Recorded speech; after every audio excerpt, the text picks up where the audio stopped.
Pandemic continues 32 minutes after the hour. The Texas Attorney General is applauding a federal judge's ruling halting a Biden administration vaccine mandate, tweeting this: "I just halted another illegal federal vax and mask mandate thanks to my suit, first of its kind in the nation.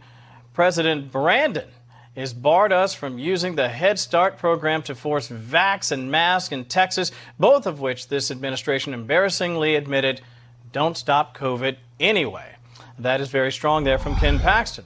Joining us now to discuss is DMG Global CEO David Morey and Conservative Move CEO Paul Chabot. Gentlemen, when I see a tweet like that, I think a lot of people say, what in the world is happening? What about overreach? We talked a great deal about that. David, let me begin with you. There's a fine line between public safety.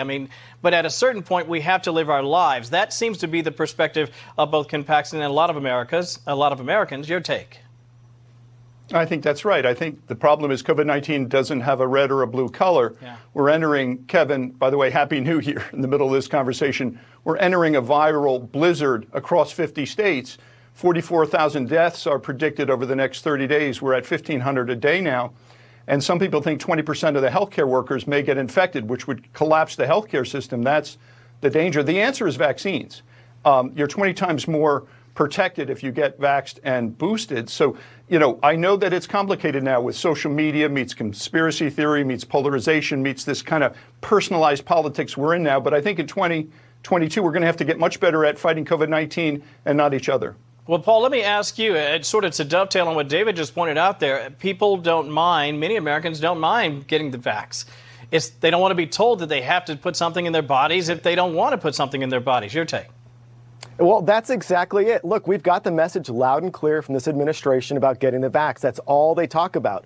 And so everybody's got that message. But what they keep forgetting is they're talking to Americans, and we don't like to be talked to that way. We want to make personal choices and decisions based on ourselves. Look, I deal with clients across this country that are moving out of blue states to red states, and they don't like this totalitarianism that they're seeing in California, New York, and other states. They're looking to move to Texas or Florida or Tennessee or Idaho, and which, oh, by the way, you started kicking this off with what happened here in Texas and the victory that our Attorney General had. Absolutely. So look, America, we got it. We heard we should get the vax. But there's no mandate. That is un-American, and I'm glad that there's a pushback. Very interesting. David, let me bring you in on this part of the conversation, too, because what Paul points out is there are a lot of Americans that are saying, I'm out of here. Enough already with the mandates. Let me show you a stat. People are probably going to be stunned by this. The number of Americans moving all over the country, in particular to the states that have fewer restrictions, is incredible.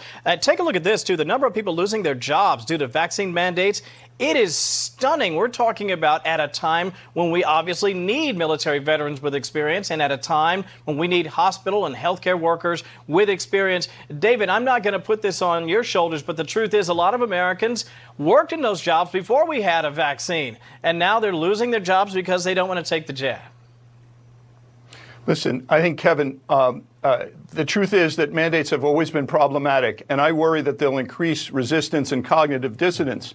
They have worked across 50 states at the right time in terms of smallpox, MMR, polio, and lately chickenpox. There's been complicated Supreme Court decisions going back 100 years. January 7th, the Supreme Court's going to hear this again, a federal mandate.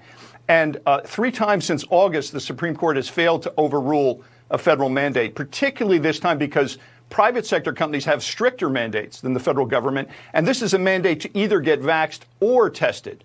So listen, I think we've got to be smart about this. We've got to be pragmatic. We have a blizzard coming at us, so we have to do everything we can to educate people. We have to be cautious, I think, about mandates. But the truth is private companies have a right to do this.